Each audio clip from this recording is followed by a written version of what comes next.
Hello, and welcome to the MCU panel discussion and review. I'm Connor, and I'm joined today by Callum. Yeah. Of course, today we're going to be doing Spider-Man Homecoming. And before we get into that, we need to talk about Patreon. Patreon.com/Genesis of Androzani. If you'd like to help contribute to the channel and get access to certain tiers that allow you rewards, such as early access to videos and exclusive access to certain videos, as well as the master tier, where you can request videos for us to do. And twitter.com/Androzani if you'd like to get in contact with us, especially if you want to be on one of these panel discussions, although we don't have that many left. So hurry up. Do it this week. We've end games in 2 days. Yeah, hurry up, because, Anyway, I imagine that by this point they probably don't give a shit and they just want us to do it ourselves. But Yeah. you're still welcome to join if you want.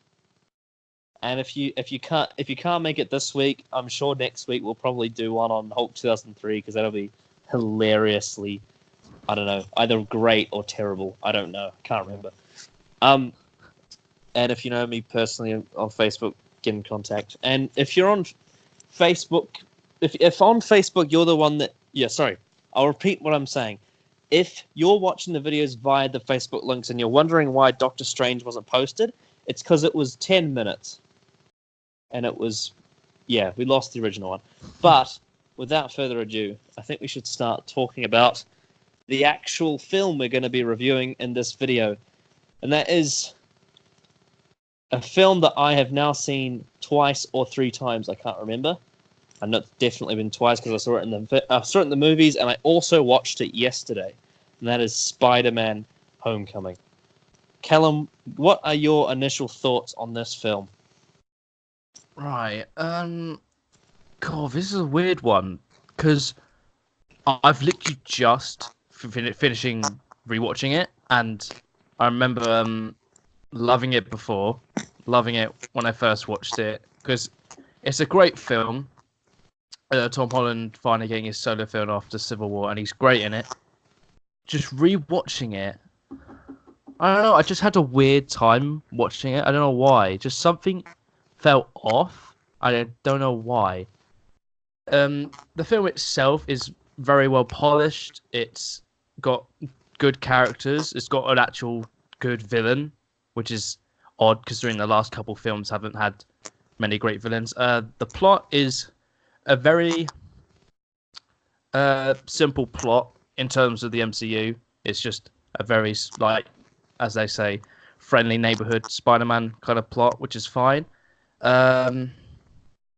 Nothing particularly wrong about it. Just rewatching it, I felt that after rewatching the Sam Raimi films, it just feels like there's something missing for me. Like, I hold Spider-Man films up to a certain regard, and while this is fine, this film is good, it just feels like there's something missing for me. I don't know what it was. Right. So I would say, for me, this is a great standalone Spider-Man film. But in terms of the MCU, it does feel a bit strange. And I would say this film is kind of... I would say, for me, this is kind of like the inverse of First Avenger. Because First Avenger is a great film in the context of the MCU. But as a standalone film, I didn't really enjoy it. Whereas Spider-Man Homecoming is a film, for the most part, I'd say there's a couple of issues I have with it. But for the most part, I really, really enjoy as a standalone story. And I think that's why when I watched it in the theaters, I was so blown away by it, because I had no context of the MCU. So my only understanding of it was as it was by itself. But looking at it now, it's interesting because I feel like it's still really good in a standalone sense, but how it ties to the MCU seems a bit awkward. And there's definitely a sense of this film was done so that they could have a Spider-Man film in Phase 3. It doesn't really introduce Spider-Man, and it doesn't really further the MCU. It's just sort of a sequel to Civil War. I don't know how to explain it in terms It of feels like a spin-off to Civil War. yeah, it's really strange. But I think there are certain elements of this film in a standalone sense that really hold it up big time. And even though there are a multitude of issues with it, such as plot holes and certain elements of the film that just don't work, I still think it holds up because of its strengths. Yeah. Yeah, it's just the main problems I have with it are mainly to do with how stale it feels at times, how some scenes feel a bit stale in terms of how they're sort of staged, how they're shot and stuff like that. I would say the opening 5 minutes are pretty boring. Like the pre-credits, with the villain plot, it was just like, what? I don't know. I think I probably enjoyed it more. Well, no, not more. I think I was fine with it mainly because obviously I've seen this film 3 times in full before. Right. Maybe that might be what it is because I've seen this film before rewatching it again 3 times, so I know what goes on. I know what happens, and seeing it again might have something to do with it. But I was fine with the opening because as the film goes on, I like Toomes, the Vulture, as a villain. Compared to all the other MCU villains in most of the solo films, he's probably one of the better ones. I would agree with that. And I've now seen, I mean, I'm not going to spoil anything about the next reviews or anything, but I would say from what I've seen I've seen almost all of the MCU at this point, and I would say the biggest problem with it overall in all 3 phases is the villains. Yeah. That's the one big weakness that this franchise has, and there are only a few films that actually have very good villains, and this is one of them. Yeah, I would say so. I just think the main problems I have with it, like I said, it's kind of stale, its direction's a bit all over the place for me, but also do feel like that when it comes to a Spider-Man film, I just feel like there needs to be that spark, but this film just doesn't seem to have that. Tom Holland is great as Spider-Man. We'll start with Peter Yeah. Parker because I still think he is amazing. Tom Holland's Peter Parker he's such an easy character to get invested in and follow along in this story. Yeah. He's extremely likable, he's fun, he's energetic. I have no problems with Tom Holland as Spider-Man because I think he's great. I think he's the best Peter Parker and Spider-Man in all films, all trilogies that we've had in the last couple of years. I just think how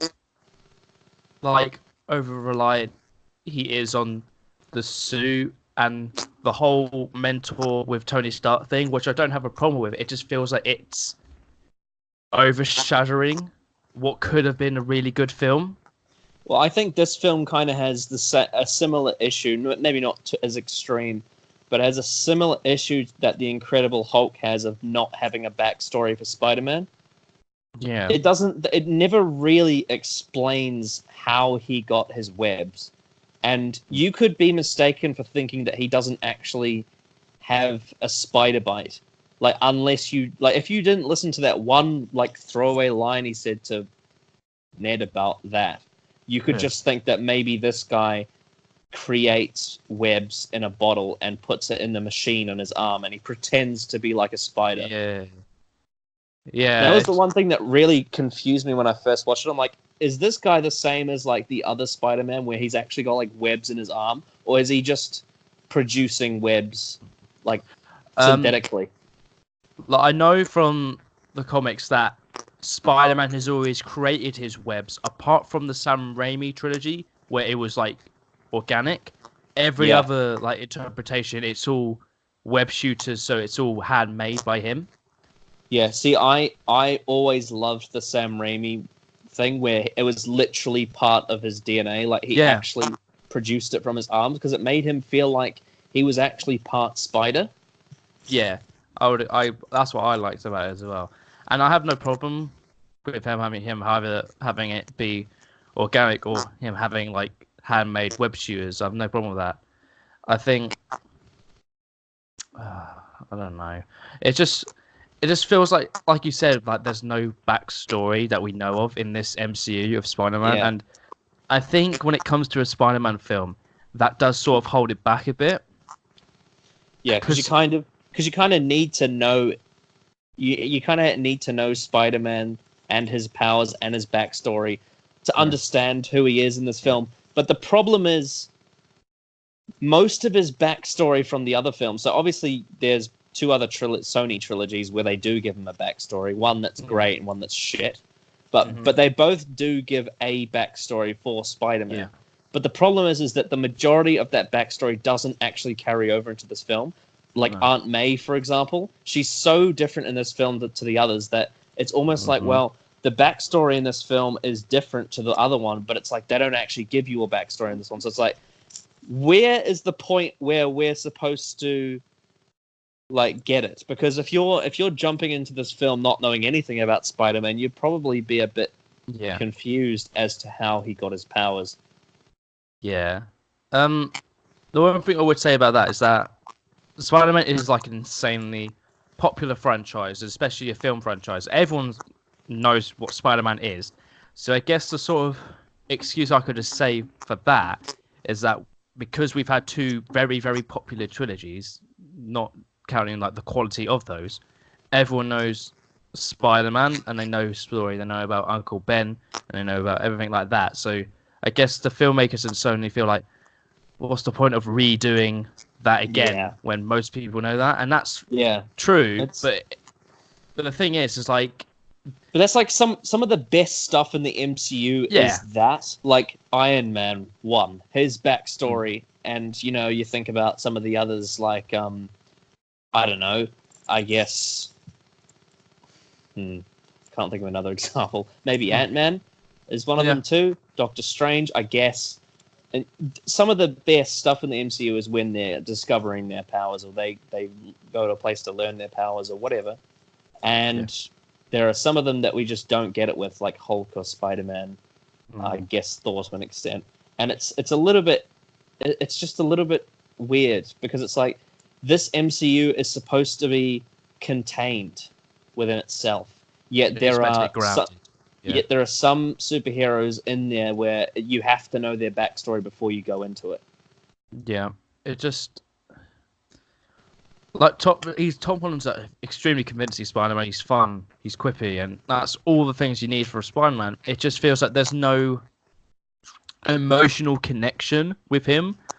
Like, we're probably going to keep like comparing this to like the Sam Raimi films and the Amazing Spider-Man films, because at least with those, there's some sort of emotional connection there. With this, it's just he wants to be Tony Stark in a way, he wants to be Iron Man in a way, but as Spider-Man. Yeah, but it's a very weird. It's a very weird like sort of debut, I guess. Even though he does debut in Civil War, for his first solo film, it's very strange. Yeah, it just feels like there's just something missing, and that's the basis of it. I would, even though I probably shouldn't say too much about anything in the future, I would say, coming off Civil War, like I would say Black Panther does a better job of following that up than this film does. In terms of like, because Black Panther gives, they have his little sort of backstory with his dad dying in Civil War, and then going into Black Panther, it like straight off that, they really build off that coming off Civil War, and then they make a story out of that. Whereas in this film, I don't know, there's something up with it. It feels like the film, even though it does show at the very beginning, it shows him filming himself during Civil War doing a sort of vlog, it still feels a bit disconnected from it, and it's like, I don't quite get where the point of, and it's, I feel like if Tom Holland wasn't Peter Parker, I feel like this film wouldn't be as good as it is. Like, he's such a big part of winning you over and being endearing, because it's like, in the writing, there isn't really that much going for it for Peter Parker in terms of his build-up. Yeah, like it's literally just his reputation from previous stories and the fact that Tom Holland is so great. Yeah, Yeah. Yeah, I would agree with that. I think one of my biggest problems with the film is that the amount of times he messes up, it seems like everybody forgives him like straight away. The only exception to that is Tony Stark after the ferry, but all the other times, like he messes up, but there's no real consequence to any of that. I would say Like, at the end of the film, his love interest does give up on him. yeah, but also the fact that they're moving as well anyway because of Oh, true. yeah. That's true. So that's Yeah. kind of like yeah. I guess like that she is going to move on, but in a sense she kind of has to. But like, everybody else, like he misses the event. I can't remember what it's called, but basically where they were all going to DC for. He misses that, but they win it anyway. He blows Yeah. up. When he's in the bank. He blows up the shop across the street, but Hang he on, gets no consequence to that. I just had a thought. It's never crossed my mind before in the 2 years since this film's come out, because I've always, I do have a kind of blind love for this film, but I've just had a thought: is Peter Parker in the MCU, apart from Infinity War and maybe Civil War, but like specifically Homecoming, is he a Mary Sue character? Hmm. Because it I seems don't like think so. there's just no consequences at all for anything he ever does. It just kind of seems that it's like when he's in the bank, he blows up the shop across the street, but the guy who owns it and the cat, they don't die. They're fine. They're completely fine. Yeah. I think there's another example. There's another time. Well, that like you happens. said, they win the decathlon anywhere without him. Yeah. And I And thought it was they, good. And I think when I first watched this film, I thought it was going to be like, in High School Musical when they have to do like yeah, the decathlon, the basketball game, and the singing contest all in one night. And they managed to pull it off. Like, and it's this really crazy, like, whoa, multi-talent rush, whatever thing. And then I thought that was going to happen here, where he was going to save the day and be at the decathlon, but he just isn't. But they win anyway. So it's like, what was the point? yeah. Like we show him that he goes to detention because of that kind of stuff, but he leaves detention anyway. Like, yeah, and I remember like his principal was like, "Come here, Parker," but then he's like, "Oh, you're a good kid. See ya." to be fair, those are two kind of separate scenes because when he catches him when he's about to leave, that's when he goes to detention. Like that's his next scene. But then like, the scene where he's in the office is like after he gets his suit taken away. So Yeah. it's kind of weird. It feels like those two scenes should be together, but they're not. Yeah, and then It's very odd.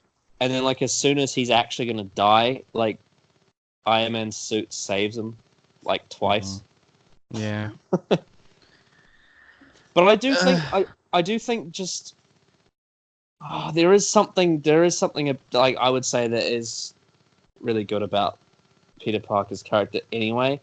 Just the fact that he's so determined, like no matter what, to just be Spider-Man and do the right thing. Like, when I think a great example is like when he's having all those guys point guns at him on that ship.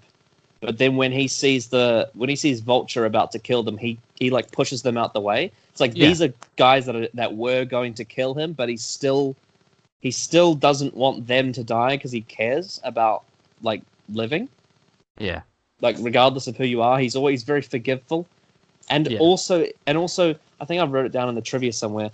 He never actually punches or kicks or is violent with anyone. He's always he only shoots webs. He's very passive and not passive in terms of like not going to take action, but in terms of he's non-violent, he's anti-murder, if you know what I mean. And there's something to be said about that, which you couldn't say about, say, Iron Man, who would happily kill someone if he got really like riled up, Yeah, we kind of talked about that like in Civil War and stuff. In Civil War, yeah. It's like obviously that's all great, and I'm glad they're kind of doing that kind of stuff. Because in this film, I still really, really like this film. These complaints I have about the film, while I think they're quite major concerns, they don't detriment the quality of the film as a whole. Because I still think this film is really, really good, and there are a lot of good moments in this film. Like the action set pieces are really nicely done. Yeah, and all the characters in there, obviously, like Med is funny. Flash is funny just for the small bits he's in it, in the comedy moments with him and Parker. some of the guys in the sort of team, I can't remember what it's called, but some of them are quite funny. I think one of the guys with the bell, I remember one of the moments when Flash jokingly said, "Oh, I've got a hot date with Black Widow," and he's like, "That is false." But that's quite funny. What would It's you just like- what would you say about the moment where he gets crushed under the building and then like he sees that mirror image of himself with Spider-Man's mask like halfway over his face? That's probably my favorite moment of the film. Like, I love that moment because that's right out of the comics, but it's such an important moment because it, much like Infinity War, when he dies, you realize he's a kid. In that scene as well, you realize like this guy's like 15 years old. Like you forget, and it's like it's such a great moment. The one thing I could do without in that scene is when we hear the voiceover of Tony Stark again. We didn't really need to hear that again. We know what he's thinking, and he does that moment. Still that good. was kind of like the Obi-Wan moment, though. I think they were going for that. No, I get what they were trying to do, but I just think it could have used without it. But I still think it's a really, really good scene. So there are two other scenes that I would say stand out the most to me in this film. So one of them is the Washington Monument rescue with the elevator. I've always loved that. But for me, my favorite part of this film is when he's about to go to homecoming and he opens the door and the Vulture is her father. Oh, that's a great moment. That is a great twist, and all the way leading up to when like they're sitting in the car, and he's like, he pulls a gun out and he's like, "I'm giving you one more chance." Michael Keaton, man, he's so good. He's so good in that scene. Just like, and also Tom Holland matches him as well. Like with his facial expressions, you can just tell how much conflict he's feeling inside. It's like all these emotions going on. You know, he's a teenager about to go to his first prom with the girl he likes, but her father is the Vulture, and he's holding a gun. He's saying, if you mess with her or mess with my work, you're going to die. And he's a 15-year-old boy. He's got so much responsibility. He's got to, report. He's got to, he's working for Tony Stark. Like, there's just so much going on for him. Yeah. And you just see it on his face. That scene is so powerful. Mm. Yeah, that whole scene of when we see Vulture at Liz's house, in that moment, that's such a shocking moment. I absolutely love that. It's such a great twist. And that scene in the house, it's so like Tom Holland is great in that scene because he's constantly like petrified. It's kind of quiet at times because it's building this whole suspense of, oh my god, what's actually going to happen? It's like and then in the car ride when like they're just having a chat, and Vulture doesn't even know at this point. But then the fact that what's her name? Is her name Liz? Yeah. The fact that she accidentally tells him that Peter Parker is Spider-Man through indirect messaging. It's so perfect. The storytelling, the layers, everything. It's really, really good. Just like genius. And there's a shot where there's traffic lights, like a red light is on him, but when he figures it out, it goes green. Yeah, that is like really, really good direction. There's really good lighting in that scene because it's so powerful and it's so good. And Michael Keaton is bloody great in this film. In that scene specifically, and he's great.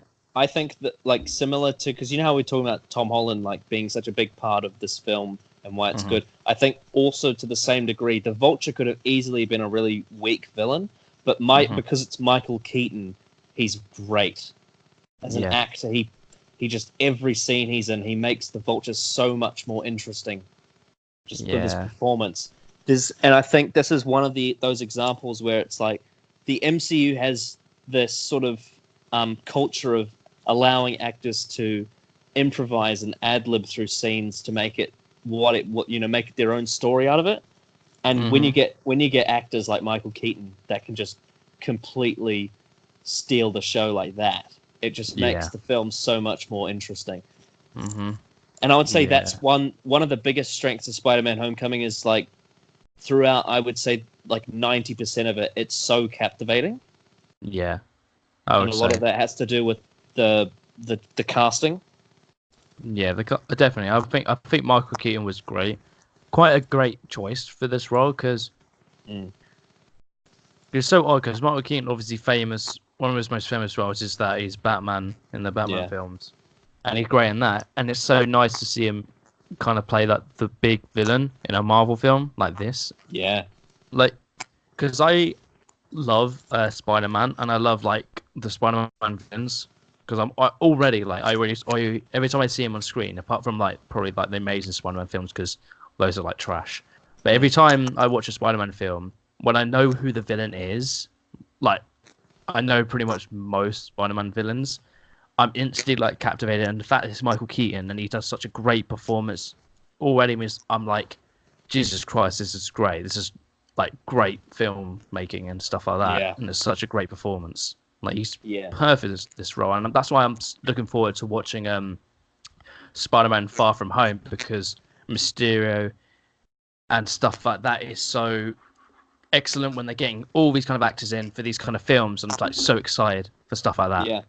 So And you know, going when I was sort of watching the end sequence, I couldn't really remember what happened the first time I watched it, and I was starting to think I was like, this does feel a little bit generic. But then the moment when Spider-Man saves him from the fire, I was like, it all clicked for me. I was like, it all makes sense now. It's again, it's that theme of Spider-Man is such a forgiving. Well, Peter Parker inside is such a forgiving person. You know, regardless of who you are, he has no intent to ever murder anyone. He's just there to, you know, put things right, if that makes sense. And it's interesting that he has Tony Stark as a mentor because, like Adam said in the Civil War review, he actually has a lot of similarities to Captain America. Yeah, it's like I just love the conflict between Spider-Man and Vulture. Like I was saying, I love that scene in the car. It's like one of the best moments in the film. And obviously the end sequence is really, really good. And much like if this was like a different MCU film, this would probably be like, in that moment, Vulture probably would have died. If this was like an Iron Man film, Vulture would have exploded. Yeah. But because it's a Would have been Spider-Man like film, like in the Spider-Man film, it's fitting that he saves him. Obviously, he knows he has to go to prison, but he doesn't want anybody to die. He wants to save them, and that sums up Spider-Man as a character. And they do that right about his character. It's just other parts in this film they should have done better or should have had in this film. But when they do stuff like that, then they do it really well. And it's mainly to do with like Tom Holland and Michael Keaton as characters and their performances as well. So yeah. Anything else we want to say about Spider-Man and Vulture before we move on? I think just Tom Holland plays off everybody else in this film really well, especially Ned, because you can buy their friendship with each other. It's just quite a nice like school like childhood friendship that you really get, and both of them play off each other really well, I would say. Yeah, I would say, well, Ned's the next one on the list of characters. Ned is interesting. He's perhaps a little bit too funny, but I think that is kind of the point. Like, they're supposed to be geeky teenagers. They're meant to be really awkward people. Like kids. and that is basically what Ned is. It's interesting how he's kind of not aware of how funny he is. Or at least maybe if he's not as funny, like say for example his jokes don't land, he's not aware of how comedic he is. He's quite unintentionally comedic, if that makes sense. Yeah, like at the party scene, he brings like a really odd hat to the party for some reason. And he's like, helps with my confidence. Yeah. And then he calls, and then instead of like, because like if you were like a really stressed out kid, you'd be like, oh, this isn't working, and you'd be like moping about it, like, oh, I'm miserable. Whereas like he just calls up Peter Parker, he's like, dude, the hat's not working, what's going on? I don't understand. Like, it's just he's more sort of just like unaware of his surroundings, if that makes sense. Yeah. Yeah, it's like he doesn't. He knows that they're not popular kids, but at the same time, he doesn't realize how awkward he can be, or like how comedic he is at times. And I love how his whole thing in this film is that he's basically like wanted to be the guy in the chair that he constantly goes on about, and at the end, Yeah. he's the guy in the chair. Yeah. Oh, that and fucking when that teacher walks in, Mhm. she's like, "What are you doing in here?" And he's like, he can't tell her that he's talking to Spider-Man, so he's just like, Yeah. "I'm watching porn." Such a great moment. Like it's done so well. Yeah, and then there's also like the like the bit in the gym where he's like, "Oh, Peter Parker knows Spider-Man." Yeah, he says it's like compared to everybody else, it's so loud and it's Yeah, like overblows everything, and it's like such a great silent moment after that when everyone's just staring at them. yeah. I love the fact that like Peter Parker has to sneak into his own house because obviously he lost his backpack, so he doesn't want Aunt May to see that he's Spider-Man. So he sneaks into his own house and he gets on the floor, turns around, and Ned's just sitting there with a Death Star made of Lego, and he drops it. Yeah, it's just just like- a great moment. Oh, yeah. I think Ned is overall, I would say he is a fun character.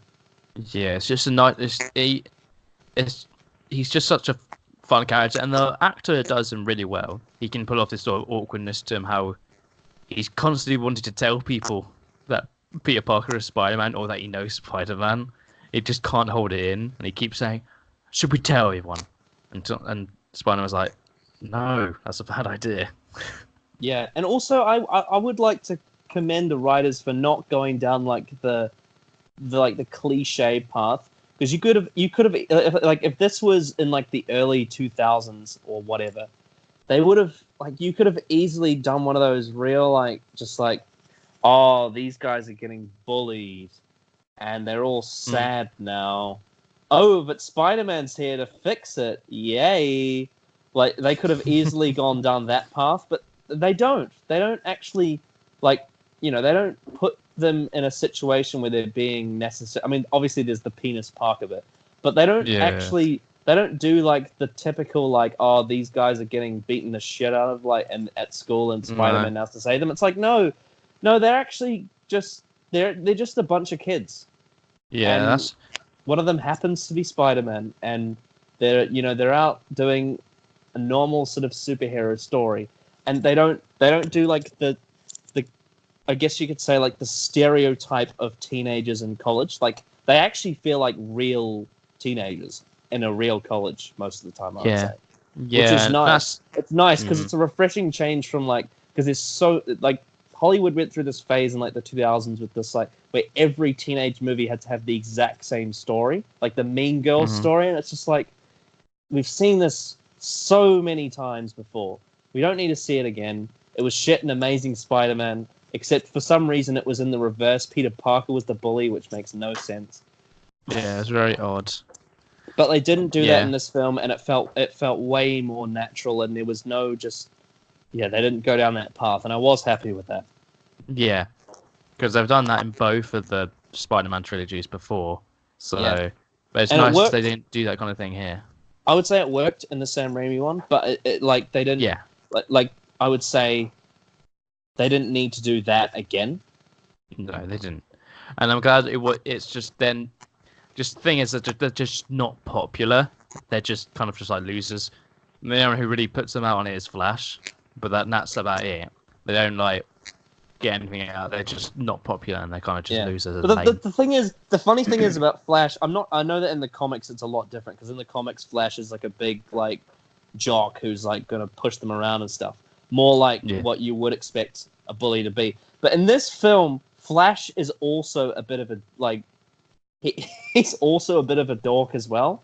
Yeah. And like the only reason why he's popular is because he's rich. Yeah. That's legit. Like, and it's funny because it's like Flash is only bullying them because he's also kind of not very popular as a person. And that's interesting because that's a much more, I would say, more modern version of of portraying bullying in a film than a lot of the sort of typical, you know, I guess physical bullying that you would see all the time. Yeah, You know, like in older movies. yeah, and I like how throughout the films when he's not in the room with Peter Parker, but he sees Spider-Man. Like for example, when they're in the monument in DC, and when Spider-Man falls through the elevator, he just shouts like, "Do you know Peter Parker?" Because like he's constantly like bullying him, but like he's just trying to be like, "Wait, do you actually know him?" Stuff like that. Like Yeah. he's a bit of a like you said, he's like a dork himself, and he's constantly kind of like another scene is when Spider-Man steals Flash's dad's car. That's so funny. Yeah, and he's just like, actually, sir, this is actually my dad's car, so I can't. And then it cuts to him just driving away. Yeah, like like again, like I said, I'm appreciative that they didn't go over the top with the high school stuff Yeah, because they could have that fine. they could have easily gone down that road, but they didn't. It was more a setting for the film to take place in. Yeah, it's nice that they just didn't go over the top, like you said. It was just like it felt like an actual like high school. And it just felt like yeah, they're just studying and they're kind of just losers, and people know that. So Yeah. So anyway, we were talking about Ned. Are we going to say anything more about Ned before we move on? no, I think we've said everything. He's just a fun character for me. So Liz, we sort of touched on her with Vulture. I think it's interesting. I think it's interesting how they chose her to be taller than Peter Parker. Yeah, that was kind of odd. I kind of realized that, and like I think it was the last viewing of this before this one. Like she's like taller, and it's very odd. Yeah, I think that may have been deliberate though. Maybe. I think it was kind of part of his like because I think Peter Parker obviously has like he's quite an insecure character in a way, and but obviously not extremely. But I would say to a degree he is he is very nervous because he likes her. But I think the fact that she's taller than him is sort of just makes it easy to understand why, like, even if you don't know them as characters, you would sort of see why he might feel a bit nervous because, like, he is, he's not physically that impressive as, just a normal kid. He's sort of just a small guy and he's, a bit geeky, but the fact that what attracts her to him is his personality is quite a nice sort of. It's a nice thing to have in the story, but they don't bash you over the head with it either. Because like there are other films that like I think in the Guardians 2 review, Adam said he hates when movies try to force like a family dynamic into the film, but he loves Guardians 2 because it feels natural. And then in this film, I would say I don't like when films try and force the whole "it's not how you look, it's your personality" thing. But I like this one because it does it and it feels natural. Yeah, it just kind of just like it does it in its conversations, but it never like directly says that kind of stuff. It's just like for example, when Spider-Man's about to like leave like the hotel,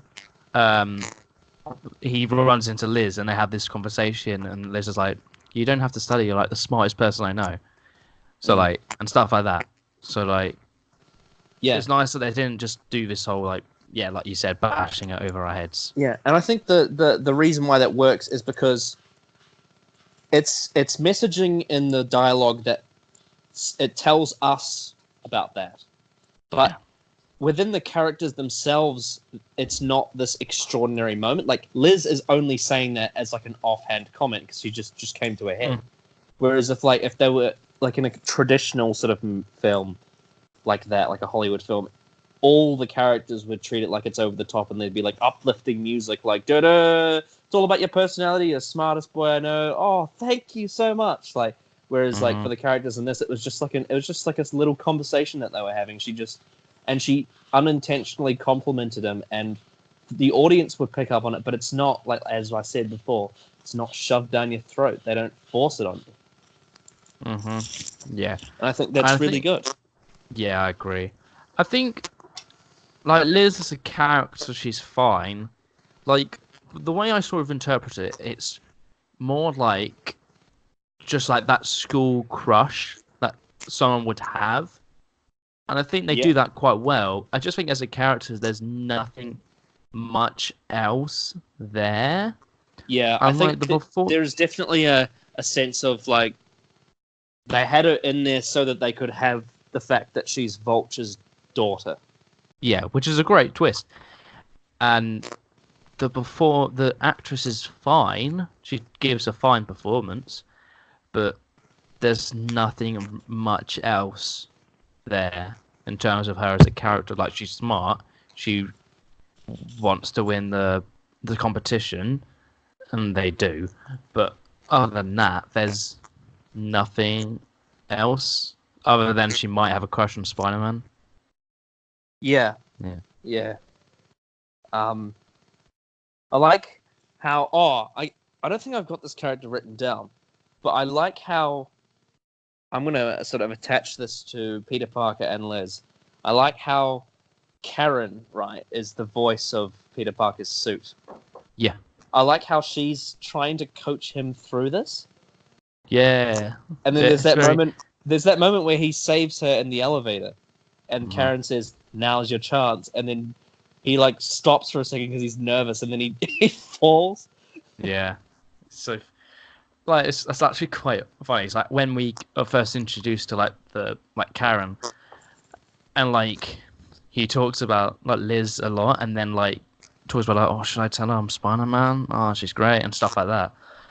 It's sort of just like funny how the suit has a bit of character and is trying to get Peter to tell her that he's Spider-Man, even though she shouldn't. So it's like I like how it. I always think like, oh, because it's like the suit is like developed by Tony Stark, so that doesn't surprise me a bit that it has a bit of character and it's kind of like not misleading him, but it's kind of just telling him to do something that maybe he shouldn't do or something like that. Yeah, But I yeah, I kind do of like that. I like the sequence when he gets trapped inside that thing, or that wherever that carrier is, Yeah, the warehouse kind of thing. the warehouse. Yeah, and like he gets to know Karen, if that makes sense. Yeah, and he learns a bit about the suit as well. Like he tries to just learn about all the abilities that his suit has, because obviously he's hacked it in. He's hacked it, so he has all the abilities. And that sequence is really well put together. Like it's really well directed and edited. Yeah, I would say so. Yeah, it's a nice little like scene to have, and he like uses a lot of his abilities in like I think the ferry scene. He uses a few of those, and it's very fun. But yeah, I think the romance between Peter and Liz is fine, but just Liz as a character, there isn't much else there. Before I forget, I just want to comment on something that I did get a bit triggered by in this film. And that was when they so obviously they took the tracker out of his suit, and then they discovered that he had training wheels on. And this is this is a bit of software that has been put together by Tony Stark. And literally all Ned has to do to disable it is press 2 buttons. Yeah, like it's a 15-year-old kid hacks a multi-millionaire dollar suit, and yeah, sure, Ned is probably really smart, but I Like on doubt his he'd be able to. laptop as well, like on Yeah, his exactly. laptop Yeah, that he had at Decathlon, like what the hell? yeah, it's very odd. He just pushes 2 buttons and then it just suddenly activates. It's like, is that all it takes? Yeah, it's just like I don't buy that a 15-year-old kid can out hack like a suit that's made by Tony Stark. It just seems very odd. I think that was a bit of a cop out. Yeah. But but yeah, yeah. So not much more to say about Liz because she didn't have that much character. No, she's just the sort. I do kind of like how at the end of the film it doesn't end in like this big sort of, oh, they're together now. Like she leaves him, and that's it. There's no happy ending for them. It's just... It's kind of just depressing, in a sense. Yeah. Because obviously her father's now in jail, and now they're moving away because Toombs doesn't want his family in town while the trial is on. So Yeah. I think it's done well. It's like I said, it's kind of just like that high school crush that some people would have. So it doesn't serve as like it's going to be like the vocal point romance for the rest of the Spider-Man films in the MCU. So I think it's done in that sense, done really well. So yeah. Right. So next character, one that I forgot was in the film a lot, is Happy Hogan. yeah, he's in this film quite a lot. Yeah, I see. When I first watched this film, I didn't know who he was, so I was just like, "Oh, it's just some random guy." But now that I've seen all the Iron Man films, I now know that this is not only, Tony's like security guard, but it's also the director of the first two Iron Man films. Yeah, it's very And odd. he's still hanging around like 9 years after he started. It's crazy. Yeah, it's like in the two films that he's in, like obviously a couple of ways. He's in all the Iron Man films, and I would say the most character he gets is sort of Iron Man 3. Even though he's in it a lot, but in this film he also is in it quite a bit. Like I think this is like he probably has the most screen time in this film compared to all the others, probably. Yeah, interestingly. Yeah, and it's sort of like he is obviously been told by Tony Stark to sort of just look after him and just keep an eye on him. But like, I love how like all of his scenes reference like what's going on in the MCU. Because like the Avengers Tower's moving, and then like you've got like all these like there's in the crates there's references to like Captain America and Thor and all that stuff. Yeah, and like exactly. It's all very nice. Again, it's the benefit of having them like a cinematic universe. They can reference all these things and connect to all, which is great. There's so many lines from this film that on the first watch would have been like, I don't know what they're talking about. But then like when you get But then when I rewatched it, like someone mentioned Sokovia, I'm like, oh, that's Age of Ultron. Like I didn't know that before. Yeah, I think that I think in the background they talk about the Sokovia Accords in a class. I remember I heard, and I think Toombs at one point when I think when he's in the plane, I think that's the scene. Or something else. Oh no, it's Peter. He out of the bag. I think it's like Ultron's head or something like that. I think something from Age of Ultron. But that's kind of cool and stuff like that. But yeah, I've been in this film like quite a lot, and it is quite funny. But he's also like a bit of a dick to Peter because Peter's constantly. Yeah, exactly. Yeah. Well, he sent him like 100 messages. And exactly at the beginning. Yeah, at the beginning of the film, we see like Peter's constantly texting him like almost like every day for the last 2 months since Civil War, because this is set 2 months after Civil War. So it's quite funny, like throughout the film, the reason why he doesn't like take Pierce seriously is because he's constantly like bugging him with stuff that doesn't matter. It's like the boy. It's like the boy who cried wolf, but he didn't realize he was crying wolf. Yeah, exactly. Yeah, and like when Ned tries to like talk to Hogan, and he just hangs up. You gotta be shitting me. Yeah. This is very funny. But like, at the end of the film, he realizes that, oh no, this kid's pretty good, or stuff like that. He realizes that this kid's like quite important. Like at the end of the film, when Toombs is like webbed up, and then there's a note similar to like in the bike bit of the film where he leaves a note. He leaves a note next to it saying like how he's captured Toombs and stuff, like it's just Spider-Man, stuff like that. So it's quite cool. But yeah, there's not much to say beyond that because he was just sort of there to be, to sort of hold Peter up and tell him why he's not important. Yeah. Even though he is. To a degree. Yeah, I think that's pretty much it, yeah. Then we move on to, I think, might be my least favorite part of this film and was my least favorite part of Civil War. And that is Aunt May. Mm-hmm. I just don't get it. Like, it just seems so like they made her the way she was for like one joke in Civil War so that Tony Stark could flirt with her. And then now she's carried over into this film, and I just don't get like what she adds to the story. Yeah, I just don't like it. Yeah, it's just weird seeing Aunt May as like some 50-year-old. Yeah. That's like, I don't know. She just seems so flirtatious, but like unintentionally flirtatious. It's really weird. Like, especially because this is like a 15-year-old kid, around her. I just don't. I've never liked it. Even when I first saw the film, I was like, "Oh, this is a bit weird." Yeah, it's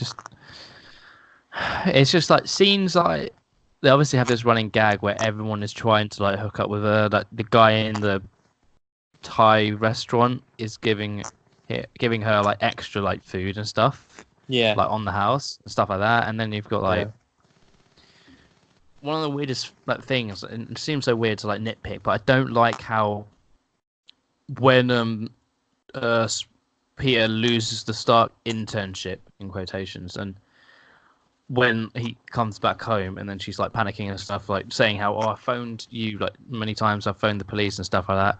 I don't like how, for example, she just says like cut the bullshit. I don't. It's just like one of those things I don't want her like. It seems so weird, but I don't like her swearing, and I don't like her. I don't know. It's just really weird. I just find I don't like how it's again quite a young actress compared to like Aunt May used to be in the other films. It's just so weird. I don't think it's done very well and stuff like that. Yeah, I mean, I guess it is kind of a consequence of us watching the other Spider-Man films. But even then, I still don't understand how you could see her as like this great character in this film, because she really isn't. She's just sort of there, and I don't get it. It's weird. Yeah, the best part about the film with her is literally right at the end when she sees that Peter's Spider-Man and she's about to say what the fuck. Yeah, but it was used for like it was just like a comedic moment. Yeah. Whereas in the Raimi films, when she finds out that Peter is Spider-Man, it's such a big moment. I think I can't remember actually. I think she doesn't in the Sam Raimi films. I don't think she, in the sense like she finds out as in she sees Peter as Spider-Man. I think it's more like she just knows. Right. Because there's no scene where she like literally finds out, but like in Spider-Man 2, it's kind of like the way they sort of write it is sort of like she knows that Peter's Spider-Man, and they use that to their advantage. But just in here, it's like that's meant to be quite a big moment because, you know, Peter is Spider-Man, and when people find out about that, that's quite a big moment. But it's kind of done for a comedic effect at the end of the film. Yeah. I don't know. Yeah, and I also just, I don't know. I don't know if it's to do with the actress or it's just the chemistry, but I don't, like, her and Tom Holland just don't work together for some reason. They feel so different. I don't know how to explain, but they don't feel like family to me. There's some kind of disconnect here between her and Peter Parker. Yeah, it's just I think they probably could have gotten someone better to play Aunt May. I think I just don't think. Like I don't think it just doesn't feel right. I just don't think they've done Aunt May right in the MCU. So yeah, especially because there's literally like no reference to Uncle Ben or anything. No, yeah. They just brushed it aside. Yeah, the only thing they sort of hinted at is when Ned finds out Peter's Spider-Man, and it's talking about like if Aunt May knows, and Peter's like, no, I can't do that to her right now after everything that's happened. So that's the only sort of hint at that. That's something that assumes that you know the backstory of Spider-Man going in, which is like I feel like that's kind of a fault of the MCU in a way. It's like they want to tell a story about him within the MCU without telling you the actual backstory of Spider-Man that you're supposed to know going in. They just assume that you do know, but it's like it doesn't really add to the story at all. It just like I feel like they only have Aunt May there just so that he can have a place to live. That's it. Yeah, they don't. They don't. It just sort of seems like she's there, in a sense. I don't know. I just think she could have been done a lot better. I think. Yeah. We'll move on because talked about her for too long. Tony Stark, aka Iron Man. Now, it's interesting because I think the first time I watched this film, I'd only seen him in the Avengers. But I saw him, like, when I saw him, it was like 5 or 4 years between seeing that and seeing Spider-Man. So I didn't really remember the Avengers that well. But I remember the first time I watched this film, I was like, who the fuck's this guy? He's such a cunt. Like, I hated him so much. But now, like watching through all the MCU and and like getting to know Iron Man, it's like I've got a completely different point of view now. Yeah, it's like you understand the reason why he's Yeah, doing and everything. there's so many references to like his films and like Civil War and stuff, and it's like it completely changes your point of view on Iron Man on this film. Yeah. Like when you watch it just stand alone, only from seeing this film's perspective, he seems like a very like shitty boss. But when you understand what he's been through throughout all these films, you understand exactly what he's saying and why he's being so disciplinary. Yeah. It's like at the beginning of the film, he's like, "Don't do anything I would do, and definitely don't do anything I wouldn't do," and stuff like that.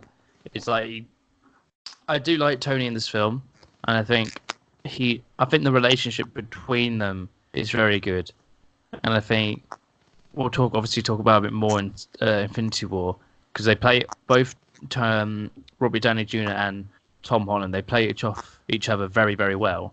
Like you buy this sort of like mentorship kind of relationship, and it's Yeah. done really really well. And there's lots of references to Howard Stark as well. Like he says something like, when he's being sort of paternal to Peter Parker, he's like, "Oh, that's something my dad would say." Yeah, and And like if you haven't seen any of the other MCU films, you wouldn't get that. Like if I was when I was watching it, I would have just been like, I don't know who his dad is. So it's just like he's just making a joke. He's like, "Oh, that's what my dad would say." But because Howard Stark is such a big part of the MCU, like that holds so much more weight having seen these other films. yeah, definitely. I would say it definitely like gives you that comparison of like throughout the films we see that Tony says that Howard was never quite supportive of him when he was growing up. But obviously we know the reasons for it. And so like Tony's trying to like he says when he's phoning him, trying to like break the cycle. So it's like it's quite nice to see like what he's trying to do and stuff like that. I think the one like problem that I have is that it just seems like maybe Spider-Man's a bit over reliant on Tony in a sense. But I don't think like what they do together is like done poorly. I just think maybe like it could have just done a bit less reliant on him. I don't know. This is something that I feel like could have been smoothed over a little bit for me. Well, what do you mean specifically? What would you say is the point in the film where that happens? I think the biggest thing, like the marketing for this film, was done quite poorly because Sony spoiled the whole point where they took his suit away in the trailers, but that's like at the beginning of the third act. So like it just feels like that the point where he takes his suit away, it doesn't feel as impactful because when I first watched it, I was like, oh, I already knew he was going to do that and stuff like that. Yeah, it was See, like I didn't know that. no, exactly. Yeah, I know that. I mean, if you just watch this film alone, that seems like quite a big moment, and it is. But I mean, it just feels like it could have been. Yeah. There are other examples where I've had where the marketing has ruined something for me. Like look at Doctor Who Series 10. That like the marketing around that was absolute garbage. Like it just spoiled all the surprises. Mm. Yeah, exactly. And like an episode like Daleks in Manhattan, the fact that they show it to you in the trailer what's going to happen and who's in it, and the fact that it's called Daleks in Manhattan, there's no surprise there. It's like if you go into the episode not knowing anything and not even seeing the title, you might get a surprise. I've done that with some friends, and they enjoyed the episode a lot more than some other people do. But if you go into it like with the whole, oh, we've just had Doomsday with the Cult of Scaros here in Manhattan, there's like the whole first half of the story, there's no point to it because you already know what's going to happen. Yeah. It's like if the marketing for this film reveals that he has a suit taken away in the third act, it's like, what's the point? Yeah, that's what I'm saying. Like, as soon as you know, after the fairy scene, you know what's going to happen next. And I think I said before, like, I do like how like Spider-Man's trying to be like Tony Stark in a way, and I think that's done decently well. But I think at times they overdo it a bit, just at times. And I think that scene when he literally says that I wanted to be like you, and Tony's like, I wanted you to be better. Well, I think that's a good line. I just think maybe they could have just toned it back a little bit, and then it would have been not as apparent.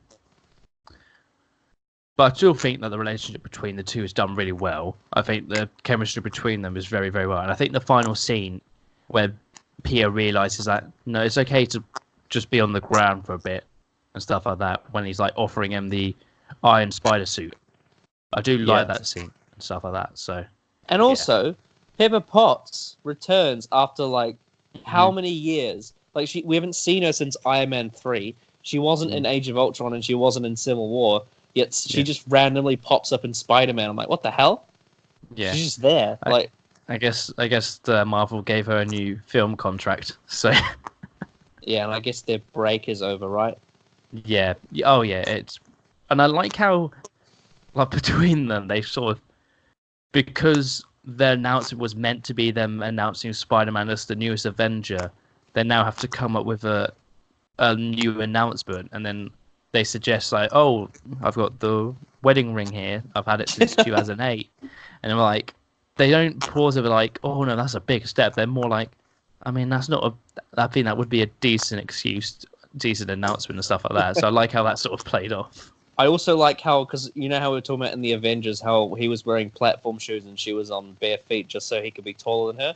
Whereas in this film, she's wearing heels and she's way taller than him. Like, she's just so... Yeah. Like, he looks tiny now, and it's so funny. It's just like how, you know, how that happened. Yeah. But yeah, there is definitely a good comedic element there. It's just like, oh, we'll just say that we're getting married because please the press. Yeah, exactly. It's done very fine. It's done really well. Yeah, I was delighted to see her back because I didn't remember her being in it the first time because obviously I didn't know who she was. Yeah. But I was just glad to see her back because I hadn't seen her in so long. It was like rewarding. Yeah, because you haven't seen her since Iron Man 3, which at the time of release it would be like 2013, and this was 2017. So yeah, and also it is nice because so in Iron Man 3 they were going through some issues, and then we didn't see her in Age of Ultron or Civil War because they were like on a break or something. I think in Civil War. in Age of Ultron they weren't. I don't think they weren't in Age of Ultron because I think Tony mentions like how like she's just running the company, like Stark Industries. So I think it's like that was a bit of a cop out. Yeah. Yeah. I think it's because of the events of Age of Ultron, of that Tony created Ultron. That might have been the reason. Although, I mean, I would say that's a bit of a cop out, but we'll get to that in a couple of in the next film about another one of those situations. I think you know what I mean. Because anyway, I'll leave that. But yeah, and then obviously they had their break in Civil War, which was a great tie-in to the story and like where Tony was at in the Civil War. That was really well handled. So it was satisfying the fact that after Civil War she came back and they made up again, and that was really just, it was such a small, because it was in the middle of a scene that was full of comedy, but the fact that that small detail was in this film gave me like really good closure on that story, because it was actually upsetting me a bit. I was like, they've sort of just dropped the whole Pepper Potts Tony thing, but then when she came back in this film I was like, oh okay. And I don't know, I just felt good about that. Yeah. And I would say that is something in terms of the MCU that was really strong in this film, just that one moment. Yeah, I would agree. I think it's a nice moment. It's a nice way just to bring her back into the universe. So yeah. Yeah, and also as we always say, Tony Stark, very entertaining, especially when he's on holiday and he saves Spider-Man with his suit, and he's like, "Oh, lucky I got Wi-Fi. You would have been toast." Yeah, exactly. And that's like why I do like the sort of moment when like after the ferry scene, and Peter's like saying, "Oh, if you actually cared, you'd actually be here," and it's like paying off what happened before, where he's not actually in the suit. But in this one, he is. He like steps out and it like shocks Peter. So that's a nice little moment. That was great. Yeah, Yeah. yeah. But yeah, I love that moment when he he pops his head up on the window and says, "Hey, Spider-Man." bad practice was it? Do you think it was kind of a bit weird that so Spider-Man did this real heroic thing where he managed to tangle webs between the halves of the ship, and he was like, with all his might, he was doing everything he could to save these people by pulling this ship together with all his strength, and then Iron Man just comes along with these rocket boosters and easily fixes the problem. Yeah, exactly. Yeah. He's just like, I'm just like you, but way better. Yeah, exactly. So, then the thing is, like Spider-Man caused like the ferry to be split in half because he was just like covering the gun in webs, but that caused it to like implode and break the ship apart. So it's basically his fault. So yeah, but I also kind of tied it in a little bit to Tony's arrogance. I think there was an element of that there because he he did it in a minute. Yeah, he's definitely just like, look, Spider-Man, I'm the boss here. I'm the real hero, and you need to learn some stuff. And it's like, it was, again, he's right, but it's also like, man, Peter Parker, he just saved all those people. Iron Man wasn't there in time. Peter Parker was there, and he did it on the fly. He did the best he could to save the people, and then when Iron Man comes along, he completely steals his thunder. And it's really sad. Mm-hmm. And I kind of like that, how it ties into Iron Man just sort of stealing the show from Spider-Man. And that, I don't know, there was something about that I liked, but yeah. Yeah, I do like, and I like, yeah, but I think playing off that, you have the guy that says, "Yeah, Spider-Man," and then he goes "Yeah, Iron Man," just like that. So it's kind of that's very true. So, yeah, right. Oh my god, the next character, only a cameo character, and I remember when I first saw this, I was like, because you know my dodgy history with not liking Captain America for a while. But when I first saw this film and I saw those videos of Captain America, I was like, whoa, I didn't realize this guy was so funny. Yeah. When he's on those, and it's so perfect because he's this is a really cringeworthy instructional video for kids to do the right thing. And of course it's Steve Rogers having to do it because he's so morally correct that of course they got him to be the video hello kids, follow, this is what you need to do. I just there's such a I found that so funny, especially when I first watched it, because I was so that's one of the things that I didn't like about Captain America at first when I watched First Avenger the first time, was that I was kind of a bit off-put by how clean he was. So the fact that this film made a joke out of that, I found really amusing. Yeah. And I like how they use his suit from Avengers that they've only used once. They use that again here. Yeah. Because it's that suit is known for not being that great. Not a lot of people like it, but they use it for this, and it's very cheesy. It's very cheesy. Yeah, exactly. That's the thing. Is it works so well in these kind of things, and I like how they pay this off in the final end credit scene at the very end, where he's talking about patience. And he's like, you wondered why you wait for something so long to find so disappointing, and at the end he's like, how many more of these? Stuff like that. It's done really, really funny. Yeah. Yeah, I liked his cameo on this. That's great. Mm-hmm. And I like how they reference. I like how they reference this guy's I think this guy's a war criminal now. So. Yeah, so those videos must have been filmed I don't know, between Avengers and Winter Soldier. Yeah, something like Because that. I would say. it definitely feels like classic Cap, doesn't feel like Yeah. modern Cap, and that the fact that they kind of make fun of the old granddad being like, "Hey kids, you got to do it right. You got to follow the rules, and you got to be a good person." Like that stuff was, yeah, I find that real funny. Yeah, I agree. It's very funny. It's a good cameo. Yeah. And then after that, we had. Oh, okay. I'm not sure how I feel about this character. I think I would say my opinions on them are probably negative.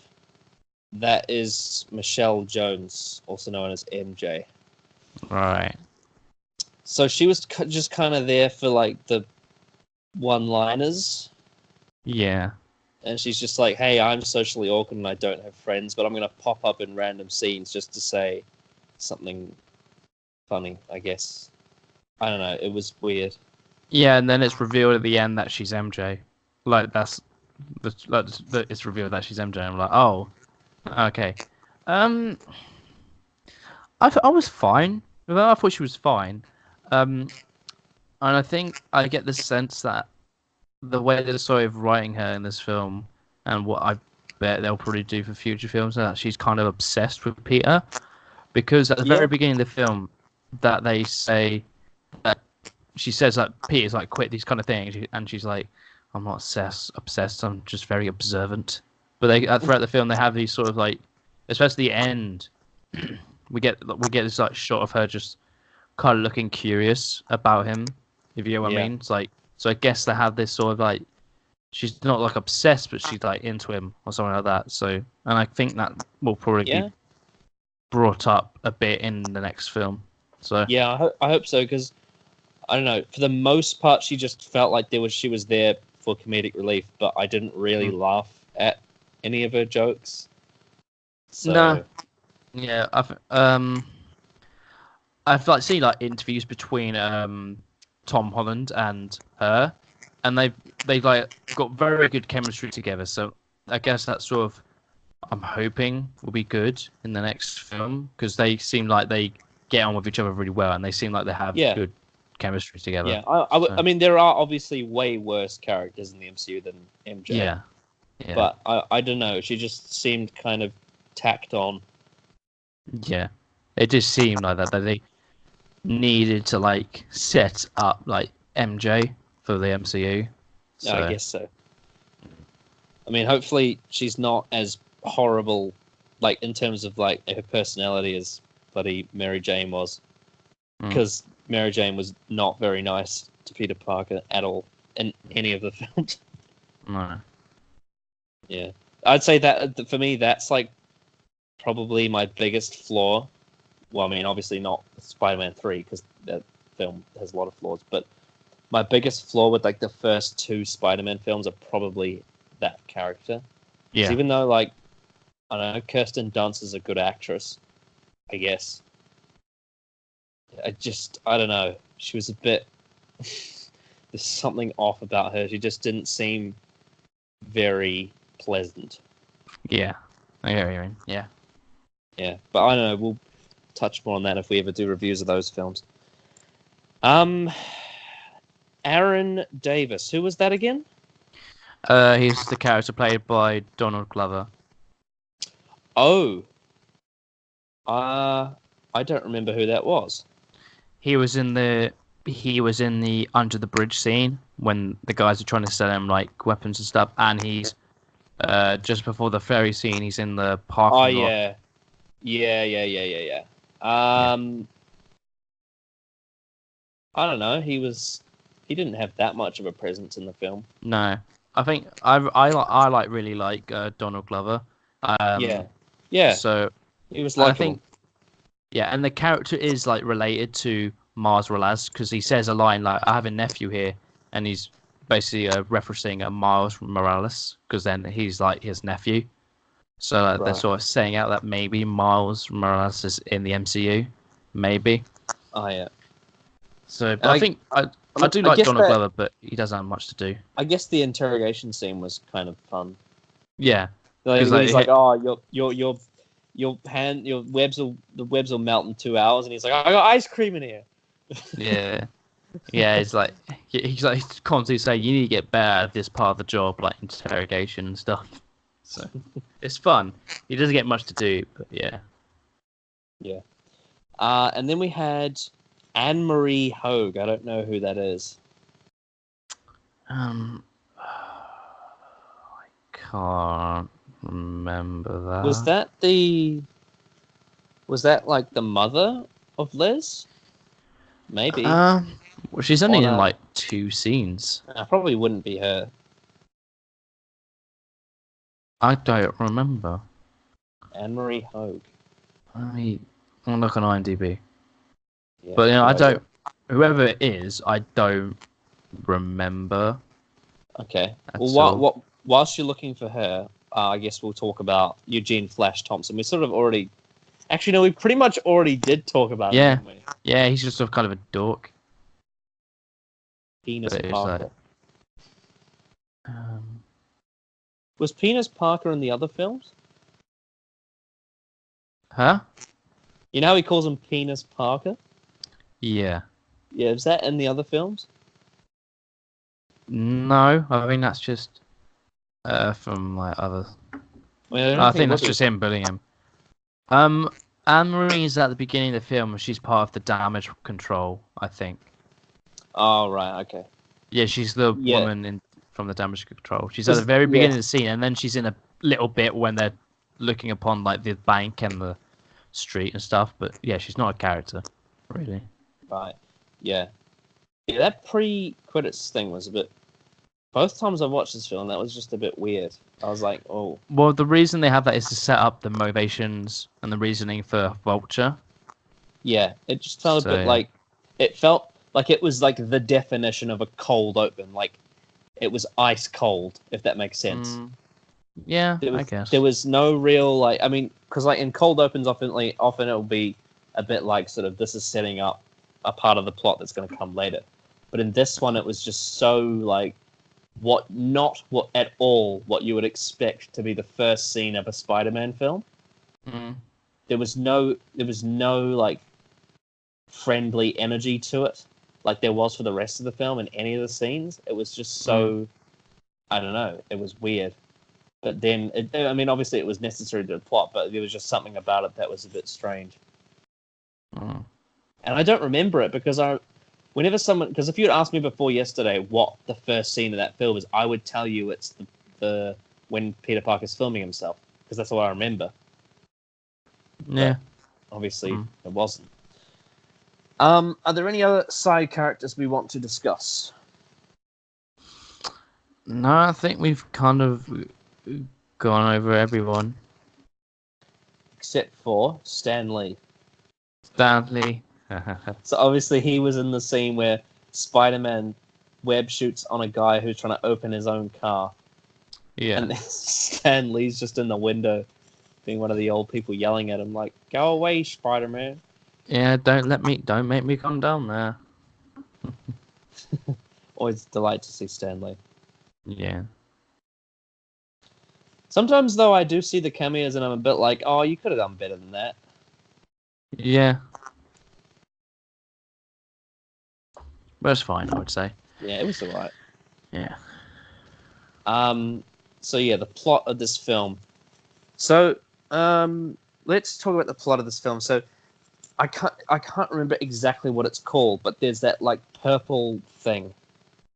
Mm-hmm. It's like a Chitauri power core thing from Yeah. Avengers. So when I first saw that, I thought it was one of the Infinity Stones. Oh, Peter just has an Infinity Stone. Yeah, I just thought it was, but I don't know why. I was like, oh well, it's bright and small. But no, it was that thing in Avengers, Yeah. right? It was just part of the Chitauri thing. It's like what powers their weapons, I think. Okay, so the Vulture wanted to use the Chitauri core to power his weapons to do what exactly? Was it again? Just to sell them. Right, yeah, he wanted to sell weapons, and Peter Parker caught them doing so in that place. Yeah, and then one of them they lose one of them, so like Peter has it and tries to understand what it actually is. Right. Yeah. And then Parker wants to stop them, and then he does. Yeah. So it's actually a very simple plot, but it's sort of the way it's done and how the characters revolve around it that make it interesting, I would say. Yeah. I would say, yeah. Like, I guess it's basically just the characterization of Peter Parker and Spider-Man and Vulture that make the plot more interesting than it probably deserves to be. Yeah, I would say. I think that's just, yeah, like we said, it's a very simple plot, and it's to do with the characters around them, and the characters to excel are done well, but especially obviously Peter Parker. I just think that there was just something missing to make it a really good Spider-Man film. Like, this is a fine like MCU standard solo film, but it just didn't have that something to make it like a proper, really good Spider-Man film, as well, I would say. Yeah. I mean, this film is definitely not anywhere as good as like Spider-Man 1, Spider-Man 2. No. It doesn't have that oomph to it. It feels like Adam described a lot of these films as like product first, film second. And this film definitely feels like it falls into that category. Yeah. And while it's a good film, but it just feels like it doesn't have that charm to it that the Raimi trilogy has. Outside of the charm of some of the actors. Yeah, I would say, yeah. So obviously this film... Oh, okay, maybe not obviously, that was probably the wrong choice of words. This film... So we're talking reviews about, films having multiple different writers. And, infamously, I think we said Iron Man 1 had 4 writers. Yeah.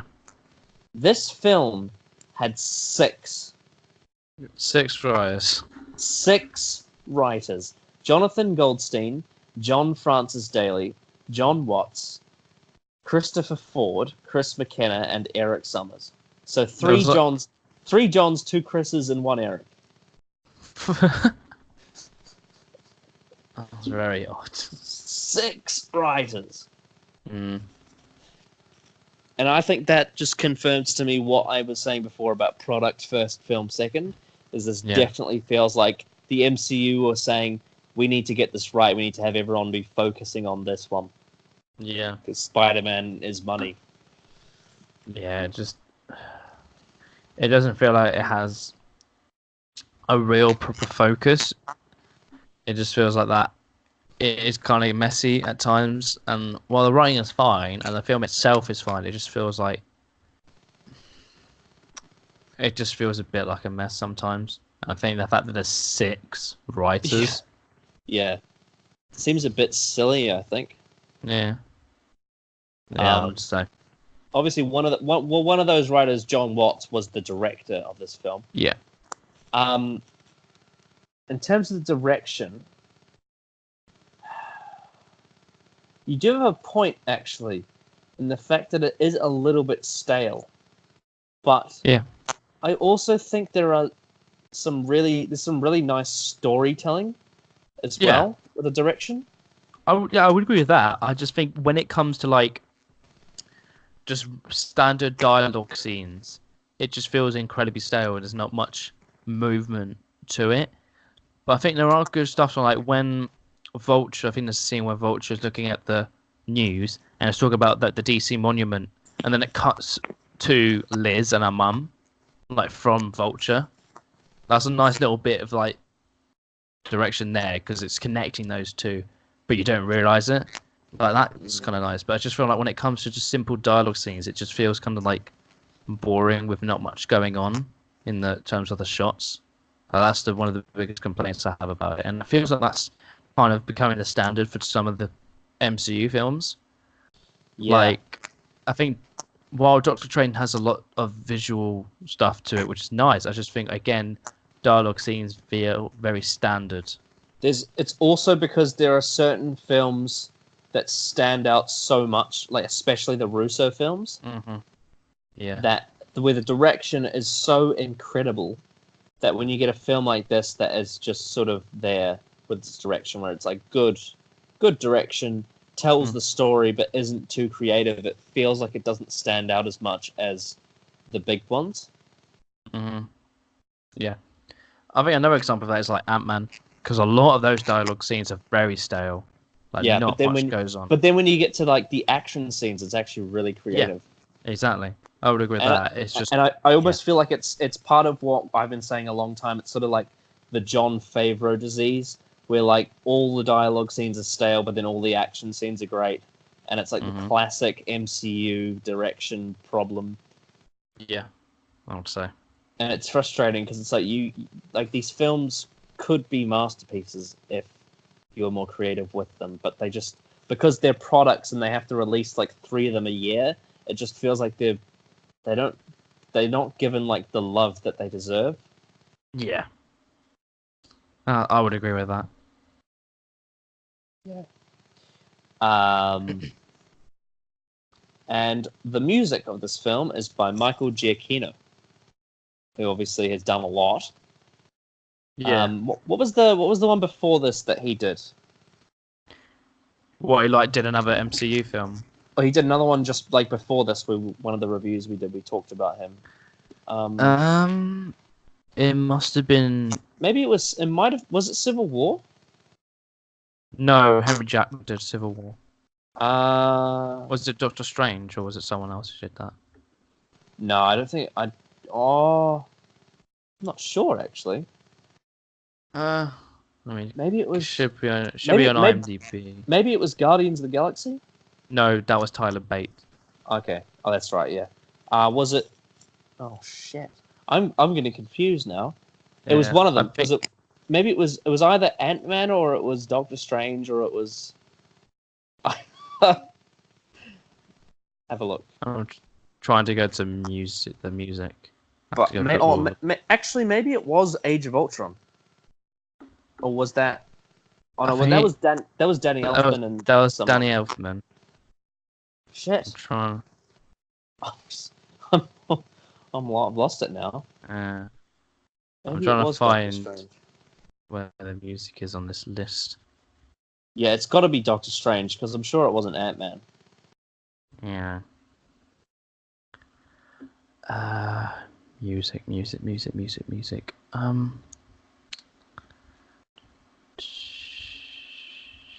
Okay, there we go. Music. Guys, IMDb. He did. Spider-Man Homecoming. Yeah, he did Doctor Strange. That's the one he did. That's the one. That's the one. Yeah. So he's done a lot of films. Yeah. He's up there. Like he's done some very famous stuff. He's done a lot of stuff. A lot. I did think that this film had a good score. Yeah, I think so. I wouldn't say it was necessarily like completely amazing, but I do think it was good. Yeah, I would say it was. I think it was fine, and obviously you have the memorable theme throughout this film. I would say that's specific for this film. I would say. Yeah. So, and I think it's fine because you hear it constantly throughout the film in multiple scenes, and it's done really fine. And I think the score itself is okay. I think it's fine. I think it serves the film well. There's never a score that feels out of place. So, yeah, I think it did a good job. The only thing is I just feel like a lot of the other superhero films in this MCU have their own identity when it comes to like the score and the direction, whereas I feel like Spider-Man struggles to find that. Yeah. It doesn't really have its own flavor. No. And that's and when it comes to a Spider-Man film, that's quite disappointing. Like it feels like it kind of feels like it's still in the same sort of universe, like same flavor as like Iron Man films, if that makes sense. It's like the same, There's no, like, for example, like the other films like Thor has a very unique feel to it, and then, Doctor Strange has a very unique feel to it. And then, Guardians has a very unique feel to it. Like, they all have their own soundtracks, their own directors, and they all make it feel different. Whereas this one doesn't. It still kind of just feels like it's part of the Iron Man section of the MCU. Yeah, I would say. Yeah. Like, you could watch Age of Ultron and then watch this film, and it wouldn't feel, even though there's different directors, it wouldn't feel too different. Yeah. Whereas if you watch like this film and then watch, say, Black Panther, it's like a completely different franchise altogether. Yeah, it does definitely feel like that. Yeah. Yeah. But overall, I would say it did do the job. On the productions, there was nothing bad about it. I wish it was more unique. Yeah, I would say the same. Yeah. Yeah, definitely. There was. I would say.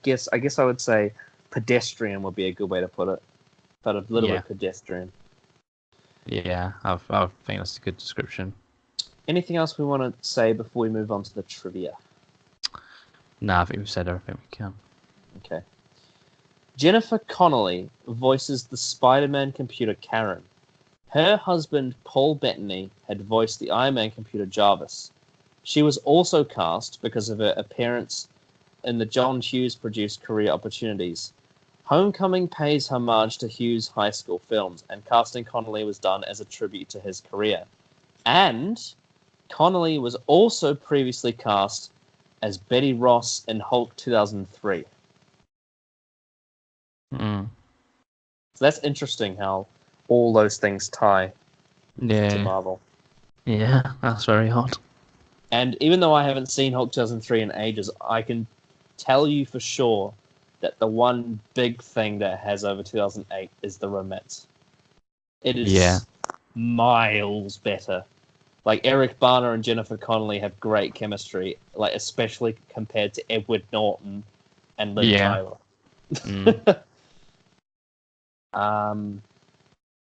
Kenneth Choi, who plays Principal Morita, also played the Howling Commando Jim Morita in Captain America: The First Avenger.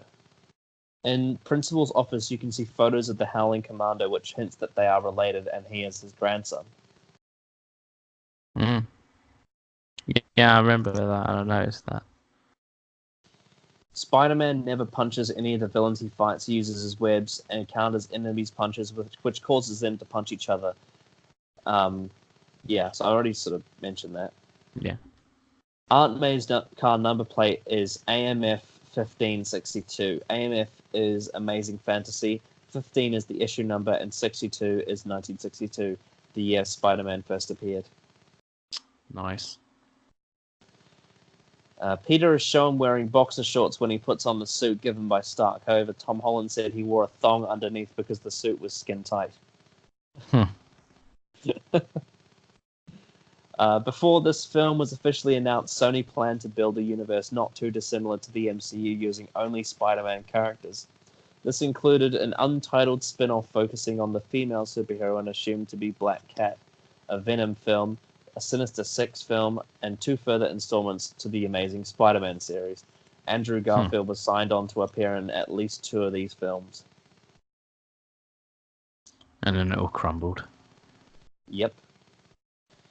Mark Hamill wanted to play the Vulture if Michael Keaton turned down the part. That would have been interesting. Yeah, the only problem is that Mark Hamill is such a recognizable person. It's kind of like hard not to see him as Luke Skywalker. Yeah. Or like the voice of Joker. Yeah. Whereas like Michael Keaton looks different to how he used to look when he was younger. Like enough to where you can buy him as another character. Yeah. During the initial encounter, Vulture appears in the front of the moon briefly with his wings spread. This is similar to a scene in Batman 1989 with Batwing flying in front of the moon. In both cases, the person using the wing technology is Michael Keaton. Tony Revolori received death threats for playing the role of Flash Thompson. Jesus. I think it was like, I remember seeing like the special features of the Harry Potter DVDs, and it was like the actors for like Malfoy, Crabbe, and Goyle were talking about how like kids would cry when they saw them in the street. When the film was announced, several actors were rumored and expressed interest in taking over the role from Andrew Garfield. Dylan O'Brien and Logan Lerman were key figures, but also rumored were Daniel Radcliffe, Freddie Highmore, Alfred Enoch, Donald Glover, Josh Hutcherson, and Grant Gustin. That would have been odd because one of them plays Flash in a DC TV show and the other is in this film. Yeah. Daniel Radcliffe, that would have been weird. Yeah, that would have been very weird. Like he's got in fact, if he wasn't Harry Potter, I could probably see it. Like he's got the look and he's got the stature. He's short and he's quite sort of innocent. But he's so fucked now because everyone knows he's Harry Potter. Yeah. So it's like you just couldn't cast him because he's typecast. Yeah. Every live-action Spider-Man movie released after 2010 so far debuted 10 years after all three Sam Raimi and Tobey Maguire movies. The Amazing Spider-Man was 10 years after Spider-Man. The Amazing Spider-Man 2 was 10 years after Spider-Man 2, and Spider-Man Homecoming was 10 years after Spider-Man 3. Jesus. That's a crazy coincidence. Yeah. Oh dear. Steve Buscemi was rumored for the part of Uncle Ben, even though Marvel confirmed that the movie would not have an origin story. Steve Buscemi is Uncle Ben. That would be a horrible casting. Yep. Every live-action Spider-Man movie released after 2010 so far debuted 10 years after all three Sam Raimi... Oh, I already said this. You said that. Already put it down twice. Okay. So, Callum, give your conclusion and a rating out of 10 for Spider-Man Homecoming. Right. Spider-Man Homecoming is a really good film. It has good characters. It is a decent plot, and the villain is really, really good. However, when you're talking about Spider-Man films, you can't help but compare it to the others. And for me, Spider-Man Homecoming misses that something that the Sam Raimi films have. And also, as an MCU film in general, it just feels quite generic at times. Which, when it comes to a Spider-Man film, I don't want those films to feel generic. The direction, while for fun action scenes with Spider-Man is good, in dialogue scenes is very stale, apart from moments like in the car and at the house when we find out that the Vulture is Liz's dad. Those are done really well, but other than that, I think Aunt May is horribly misplayed and miscasted. I think that Tony Stark in this film was really, really good. Sometimes I think maybe he could have been toned down just a little bit in terms of the overarching plot for Peter's story. But other than that, I think this film is fun. I think I might not be watching it anytime soon because I don't want to keep watching it because then I'll probably be down on it more and more and more. So I'm just going to give it probably, I think a 7.5 out of 10 is fine, I think. Okay. Yeah, so this is a film that I do see a lot of flaws in, and the first time I watched it, I was a little bit... there were certain aspects of it that I was a bit off about, especially when it comes to like Spider-Man's backstory and Aunt May, just some of the essentials that they got right with the other Spider-Man films. But overall, I do think this is a really enjoyable film. It's one of the few Marvel films that really hits a certain note. I think it's just Spider-Man as a character is such a different character to all the other Marvel superheroes, and there's something specifically about Spider-Man that I like that sort of makes any film he's in better than it deserves to be. I think Tom Holland is perfect casting, and I think he is definitely the highlight of this film, and he carries a lot of what could have been quite average stuff, and he turns it into some really, really, really good, entertaining film. And also there are some very, very good scenes in this film. Michael Keaton is fantastic. The Vulture as a character maybe could have been a little bit more interesting, but the performance carries it. Again, it's the performances mainly by Tom Holland and Michael Keaton that bring this film up. I think this film it's nice to see a refreshing take on a teenage high school story that's not bumbled with cliches. It's actually more like laid back in its approach. And overall, I do think this is a really fun film. I'd probably give it. Probably going to give it an 8, just because I think I would say if this wasn't a Spider-Man film, I'd probably give it a 7.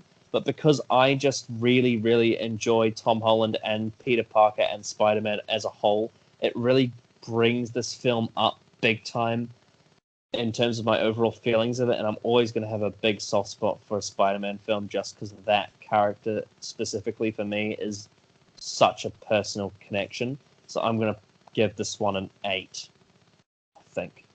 All right. So, yeah, I would say it sits between Age of Ultron and Guardians 1. I'd say it's about halfway between those two. So a really good film, but yeah, it definitely could have been better, and it doesn't compare to the Spider-Man 1 and 2, I would say. And Yeah. I think part of it is the fact that it feels like a product of the MCU rather than a film that's made from love. Yeah. Yeah. But still a film that I really enjoy anyway. Yeah. So 8 out of 10. Right. So have we got anything else to say before we end the video? I think that's it. That's it. Well, obviously, next time we're going to be doing Thor Ragnarok, and that should be a very interesting video. So we'll see you then.